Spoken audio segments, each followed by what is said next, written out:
So a lot of flat earthers lately are using terms like angle of attack or angle of limitation to explain why things appear to disappear from the bottom up when they're travelling into the distance. Angle of attack or angle of limitation to explain why things appear to disappear from the bottom up when they're travelling into the distance. But one thing that's creeping in is a little bit of maths called the Rayleigh criterion. It's not that difficult, but it's something that not a lot of people hear of. And yeah, I'm just going to run you through the basics of that, just so you can use it to rebuke anybody that's coming up with this nonsense. Before we talk about the Rayleigh criterion, I want you to cast your mind back at school to times you might have done stuff like this. Now you'll have done that when you looked at diffraction, which this isn't a lesson on diffraction, but essentially it's when a wave spreads out after passing through a gap. We'll leave it at that for now. You may have done it with light when you did Young's slits experiment, and you may have seen a pattern like this. And you may recognise this picture as being the diffraction pattern that occurs when a wave travels through a circular opening or aperture. Okay, so the Rayleigh criterion basically describes the physics and maths behind resolution. How do I know whether, when I look at two objects, I'm going to be able to resolve them, or whether they're going to blur into one? So here I've got object A and I've got object B. Now when I look at them, whether I look at them through my eye or whether I look at them through a camera, the light is going to pass through an aperture and I'm going to get a diffraction pattern. Now if the diffraction pattern, so this is the diffraction pattern from A, this is the one caused by B, as it's gone through the aperture and diffracted. If the diffraction patterns are very clearly separate, then I have no problem in resolving the fact that I've got two different objects there. But if I move these objects closer together, or I take them much further away, these diffraction patterns will start to get closer together.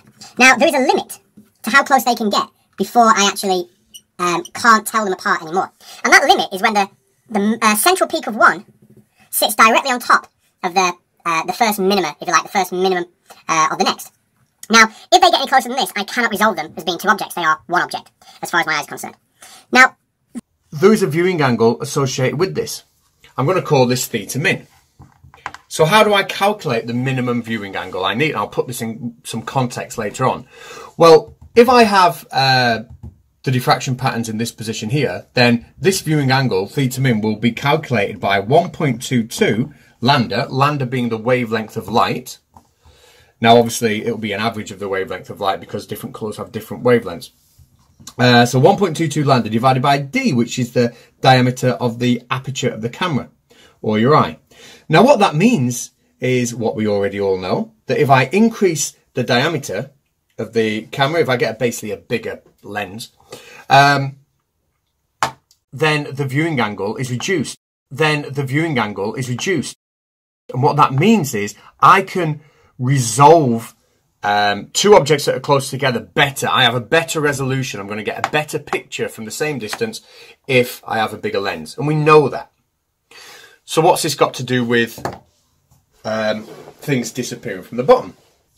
Well, if I'm stood on the shore looking at a boat across the water, then maybe I want to know, can I resolve the top of the chimney from this part of the deck here? And I will have a viewing angle. Now, if this viewing angle is bigger than theta min, right, 1.22 lambda divided by d. If that's bigger than theta min, then I'll be able to resolve this part of the boat from this part of the boat. Maybe there's two little things here I want to resolve. And if the viewing angle between those two things is bigger than theta min, I can resolve them. If I want to resolve the bottom of the boat to the top of the boat, then I've got this entire angle. And if that is bigger than theta min, I'll be able to tell the top from the bottom. But nowhere, absolutely nowhere, does the Rayleigh criterion say it's got anything to do with things disappearing from the bottom. The only thing I can think that they are talking about when they're talking about this limited angle is they are talking about this angle here. Right, so let's get rid of these lines at the top. Actually, we don't need those. I'm pretty sure they are talking about this angle here. As you get lower to the ground, this angle here starts to get smaller. But this isn't the angle that includes our field of view. Our field of view is this angle here for the boat. So this really is totally unrelated. Catz, your field of view starts before the boat. As you can see, that's the angle that's getting smaller. So what they've understood is if the viewing angle gets smaller than theta min, then we can't resolve two objects. But then they've looked at this viewing angle, which is completely irrelevant.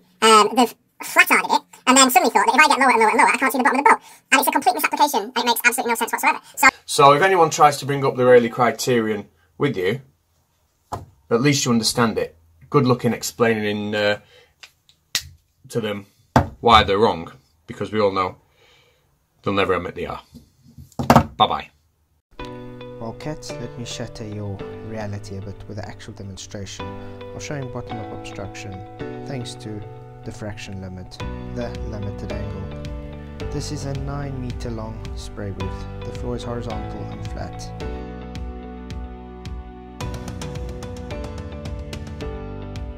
Please watch this pod very carefully, Catz and Co, as it totally demolishes your argument with actual live demonstration.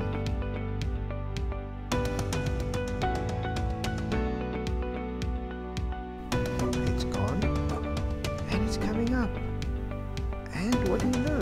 I'm going to move it back again, and it's going down. Is that curve